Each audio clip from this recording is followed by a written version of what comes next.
प्यारे बच्चों, कक्षा 9वीं गणित विषय के अंतर्गत अध्याय 2 बहुपद में गुणनखंड प्रमेय पर आधारित हम उदाहरण समझने का प्रयास करते हैं। इसके अंतर्गत बहुपद के हमें गुणनखंड ज्ञात करना है और हमें गुणनखंड प्रमेय का उपयोग करना है। यदि px घात वाला एक बहुपद हो और a कोई वास्तविक संख्या हो तो x ऋण a px का एक गुणनखंड होता है यदि pa का मान 0 के बराबर होता है, या दूसरी स्थिति में हम कह लें कि pa का मान 0 होता है यदि x ऋण a px का एक गुणनखंड हो। तो दोनों एक दूसरे के विपरीत हैं। अब इसका उदाहरण समझने का प्रयास करें तो जांच करना है कि x धन 2 बहुपद x की घात 3 धन 3x की घात 2 धन 5x धन 6 और 2x धन 4 का एक गुणनखंड है या नहीं। तो इसके लिए हम पहले शून्य ज्ञात करते हैं।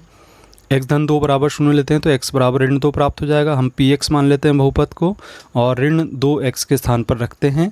तो यहाँ ऋण 2 की घात 3 बराबर ऋण 8 धन 3 गुणित ऋण 2 गुणित ऋण 2 अर्थात 12 और ऋण 10 धन 6 सरल करने पर। अब हम सरल करें तो 0 प्राप्त हो जाता है। अतः हम कहेंगे कि गुणनखंड प्रमेय से x धन 2 px का एक गुणनखंड है। पूर्व के प्रश्नों में भी हम देख चुके हैं। इसी प्रकार यदि 2x धन 4 को अगला बहुपद मान लेते हैं sx,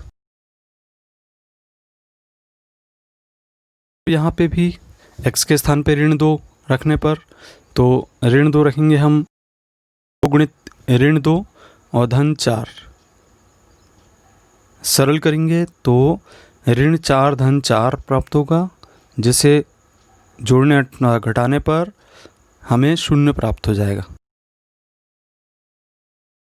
हम कहेंगे कि गुणनखंड प्रमेय से x धन 2 sx का एक गुणनखंड है। तो इस प्रकार से ये हमने बता दिए कि गुणनखंड है अथवा नहीं है।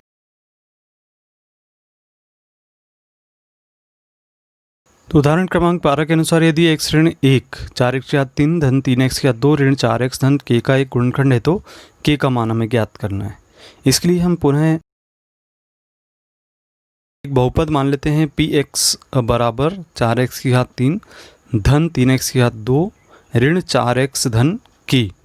तो ये हम एक बहुपद मान के चलते हैं और यहाँ पे चूंकि हम कह रहे हैं कि x ऋण एक गुणनखंड है तो गुणनखंड है, इसका अर्थ ये है कि शून्य हमें 1 प्राप्त होगा इससे। x ऋण 1 बराबर 0 रखने पर तब हम बहुपद में x के स्थान पे 1 रखेंगे, तब हमें बहुपद कुछ इस प्रकार से मिल जाएगा 4 गुणित 1 की घात 3 धन 3 1 की घात 2 धन ऋण 4 गुणित 1 धन k बराबर 0। सरल करेंगे 4 धन 3 ऋण 4 धन k बराबर 0।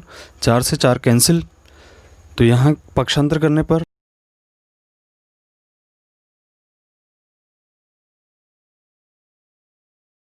के बराबर हमें प्राप्त हो जाएगा ऋण 3 के बराबर। प्यारे बच्चों, हम यहाँ देख रहे हैं उदाहरण क्रमांक 13 जिसमें मध्य पद को विभक्त करके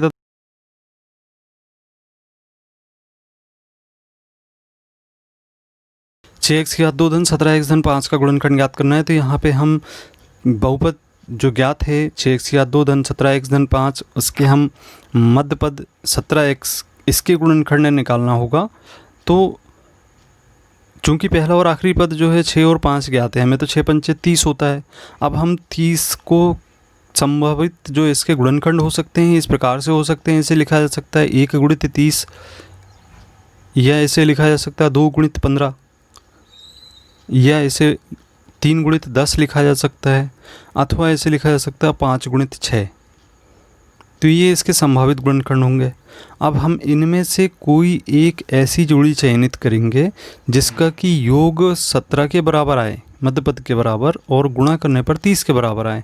तो हम देखते हैं यहाँ पे गुणनखंड तो 30 है सभी का, लेकिन इसमें योग देखते हैं तो 1 धन 30 बराबर होगा 31।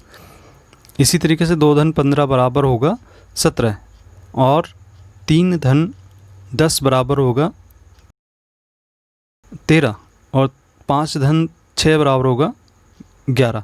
हमने इसके पूर्व के वीडियो में आपको बता चुके हैं कि गुणनखंड कैसे ज्ञात किया जाता है।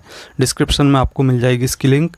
तो ये मध्यपद को हम 2 धन 15 लिखें तो इस तरीके से ये लिखा जा सकता है 6x की घात 2 धन 2 धन 15 x धन 5। गुणा करेंगे हम यहाँ पर x का तो 2x धन 15 x हो जाएगा और धन 5। अब यदि इनके समूह बना लें तो हम दो समूह तैयार करते हैं, एक तो 6x घात 2 धन 2x का एक समूह, और दूसरा समूह तैयार करते हैं धन 15x धन 5 का। दोनों में देखते हैं कौन से व्यंजक या संख्या इसमें से उभयनिष्ठ निकाली जा सकती है। तो हम यहाँ देख रहे हैं कि 2 का भाग जा रहा है, साथ ही x का भी जा रहा है, तो यहाँ पे बचेगा हमें 3x और यहाँ बचेगा 1, पूरा भाग चला गया। इसी तरीके से इसमें कोई संख्या का भाग जा रहा है तो वह है 5, 5 का भाग दिए तो 3x प्राप्त हुआ धन 1 प्राप्त हुआ। अब हम देख रहे हैं दोनों कोष्टक में 3x धन 1 3x धन 1 हमें ज्ञात है, इसको हम उभयनिष्ठ गुणनखंड मान लेते हैं। तो जैसे ही उभयनिष्ठ माना तो यहाँ पे 3x धन 1 लिखा हमने, और 2x को आप देख रहे हैं ये ब्रैकेट में जैसे लिखा है, तो इसमें 2x यहाँ शेष बच रहा है 3x धन 1 लेने पर, और यहाँ से धन 5 प्राप्त हो रहा है। तो इस प्रकार से हमें 2 गुणनखंड प्राप्त हो जाएंगे, 3x धन 1 और 2x धन 5। तो बच्चों अगला जो उदाहरण है 14, गुणनखंड प्रमेय का प्रयोग करके हमें y की घात 2 ऋण 5 y धन 6 का गुणनखंड ज्ञात करना है। जैसे कि हम जानते हैं गुणनखंड प्रमेय, यहाँ पर यदि px घात वाला एक बहुपद हो और a कोई वास्तविक संख्या हो तो x ऋण a px का एक गुणनखंड होता है, तो p का मान 0 के बराबर होता है, या फिर pa बराबर 0 होता है तो यदि x ऋण a px का एक गुणनखंड हो। तो इस स्थिति के अनुसार यदि हम मान लेते हैं कि हमें जो बहुपद ज्ञात है py है, y की घात 2 ऋण 5 y धन 6 लिखें इसके बराबर, और 6 के गुणनखंड देख लें तो 1 और 2 और 3 हो सकते हैं। तो यहाँ पे हम y का मान 1 2 3 रखते हैं। अब ये मान रखने पर जो हमें बहुपद है वो यदि 0 के बराबर प्राप्त हो जाता है तो वो उसको पक्षांतर करके हम गुणनखंड बता सकते हैं। तब यहाँ पे p1 का मान 2 प्राप्त हो रहा है। इसी तरीके से p2 का मान ज्ञात करें तो x के स्थान पे 2 रखने पर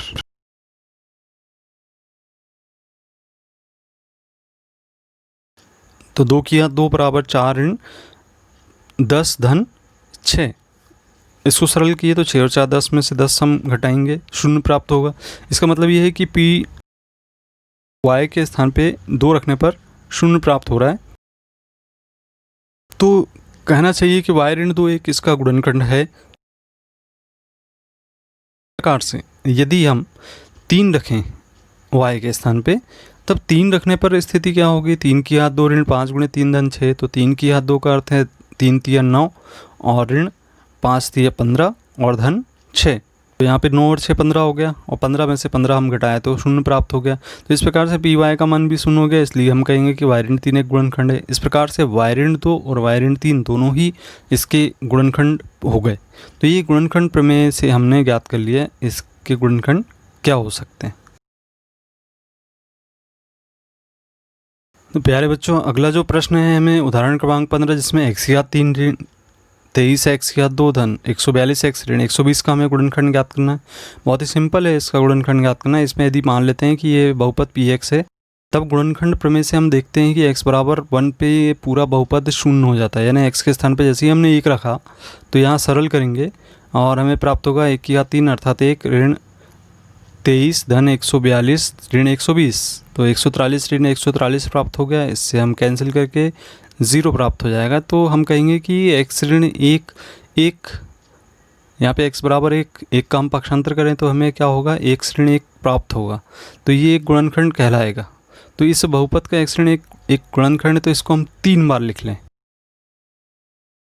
3 x ऋण 1 x ऋण 1 और x ऋण 1। इस बहुपद के गुणनखंड को हम 3 बार इस तरीके से लिख लें जैसा कि आप स्क्रीन पे देख रहे हैं। आप देखिए पहला पद है हमें x की घात 3, तो x की घात 3 ज्ञात करने के लिए हमें x की घात 2 का यहाँ गुणा करना पड़ेगा, तो x की घात 3 प्राप्त होगा। इसी प्रकार से ऋण 2 x की घात 2 प्राप्त होगा। लेकिन हमें क्या चाहिए, ऋण 23, तो हमें कितने की ज़रूरत है, ऋण 22 की ज़रूरत है। ऋण 1 और ऋण 22 अर्थात कितना होता है, ऋण 23। यहाँ पे हम यदि ऋण 22 का गुणा कर दें तो हमें क्या प्राप्त हो जाएगा, ऋण 22 और ऋण 1 अर्थात ऋण 23 x की घात 2, और ऋण का 22 का ऋण 1 में गुणा हुआ तो धन 22 x हो गया। और हमें 120 की और आवश्यकता है, तो 120 का हम यहाँ पे भी गुणा कर दें धन 120 लिखकर, तो यहाँ पे 120 x ऋण 120 प्राप्त हो जाएगा। अब हम यदि x ऋण 1 को उभयनिष्ठ ले लें तो आप देख रहे हैं 3 जगह पे, तो एक ही स्थान पे लिखें। तो यहाँ पे एक्स स्क्वायर पहले शेष बच रहा है, फिर ऋण 22x बच रहा है और धन 120 बच रहा है। गुणनखंड ज्ञात करेंगे, एक्स स्क्वायर ऋण 22x धन 120 के। तो एक्स ऋण 1 वैसे ही लिखते चलें। यहाँ पे मध्य पद ऋण 22 है। 2 ऐसी संख्याएं हम सोच लें जिनका गुणा करने पर 120 आ जाए और योग करने पर 22 आ जाए। तो 10 और 12 हो सकती हैं, तो ऋण 10x ऋण 12x ले सकते हैं। और यदि हम यहाँ से समूह बना के और इसमें x उभयनिष्ठ ले लें तो x ऋण 10 प्राप्त होगा। इसी तरीके से यहाँ से 12 का भाग दोनों में जा रहा है, तो यहाँ पे भी x ऋण 10 हमें प्राप्त होगा। इस प्रकार हम x ऋण 10 को भी उभयनिष्ठ ले सकते हैं। तो x ऋण 1 और x ऋण 10 को उभयनिष्ठ ले लें, तो यहाँ हमें x ऋण 12 शेष बचेगा। तो इस प्रकार आपने देखा कि x ऋण 1, x ऋण 10 और x ऋण 12 इस घात 3 वाले बहुपद के गुणनखंड होंगे।